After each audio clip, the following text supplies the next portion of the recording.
Page 194. This is a Wayfaring Stranger, very old and well-known melody, at least in the United States. This is an ensemble piece where most of the people are making up their stuff, improvising. It's like a lead sheet for ensembles. So I'll just go through the same process I use for this kind of thing. Let's see what we get. You can see it's numbered 1, 2, 3, 4, 4 parts.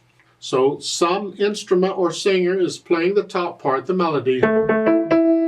Some other instrument that can play up high, like a flute or so, is playing the second part.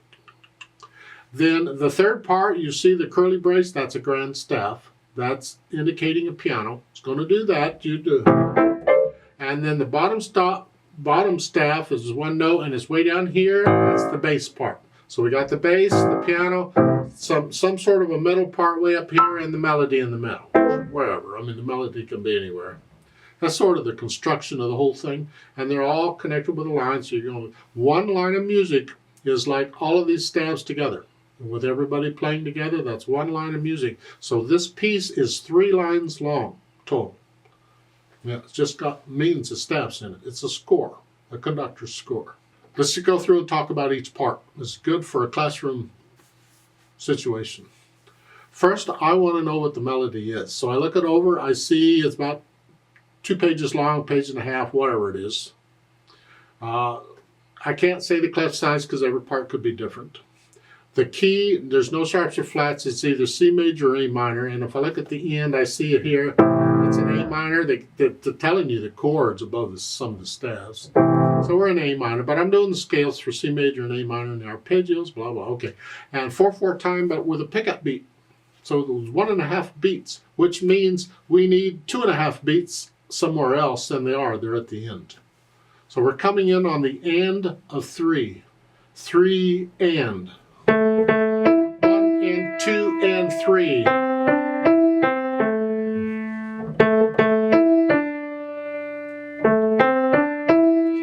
Through and I'll play the melody just so I can hear it. Then I'll take each part one at a time. The second part, it's just a broken chord coming down where it's an A chord, A minor, and an N. Okay, and I'm going to do this same pattern throughout with the chords given. So I'm starting out with A minor, second measure, A minor again. So they don't give you the same chord again. You stay with the chord until they give you something else, but go ahead and keep playing it.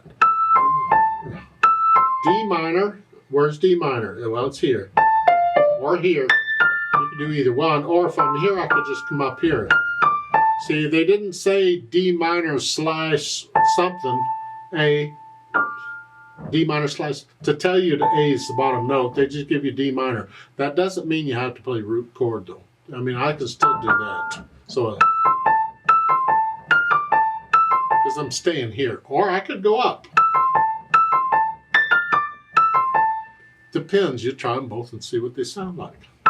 Now I'll measure, what, 7 is D minor, A minor, now an F. That's F. And then D minor, I just changed that.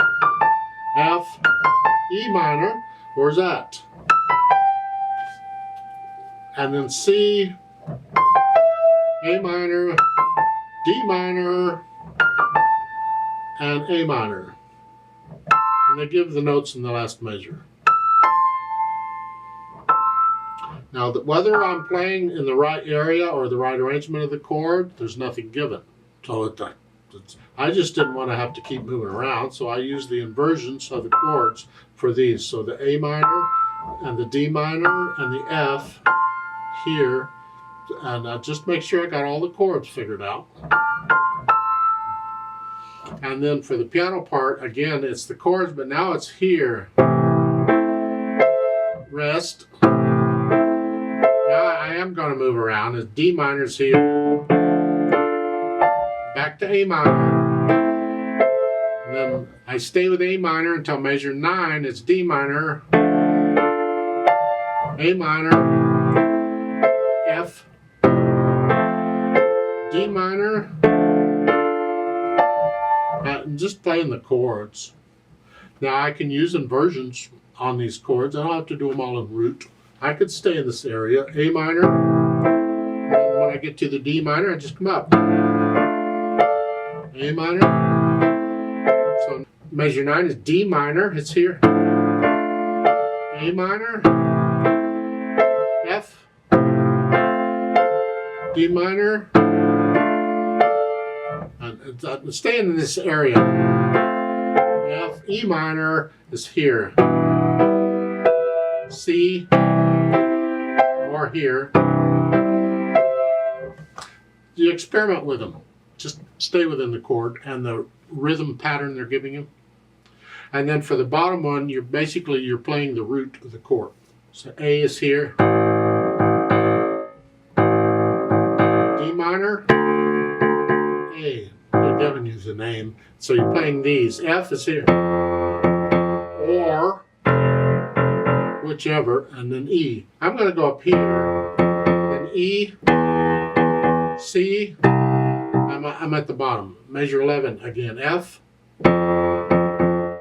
Measure 12. C. A. D. And the end. And that's basically that's the different parts. And then you get people together and you see what it sounds like. And that's usually an interesting experience, because when one person messes up, it can mess up the whole thing. So you got to have your part down pat. So if it's going to mess up, it ain't you, it's somebody else. The measure numbers come in handy when you have this kind of thing, because you don't always want to have to start at the beginning. You mess up in the middle somewhere. You want to say, okay, let's start on measure 8 or whatever, measure some other measure, something. And everybody can find that measure. Okay, and then you give them 4 beats. Because if you're starting somewhere in the middle, you're going to start on a bar line probably, and then give them 4 beats, 1, 2, ready, go, and then everybody goes. Now at the beginning, everybody has rest for the pickup.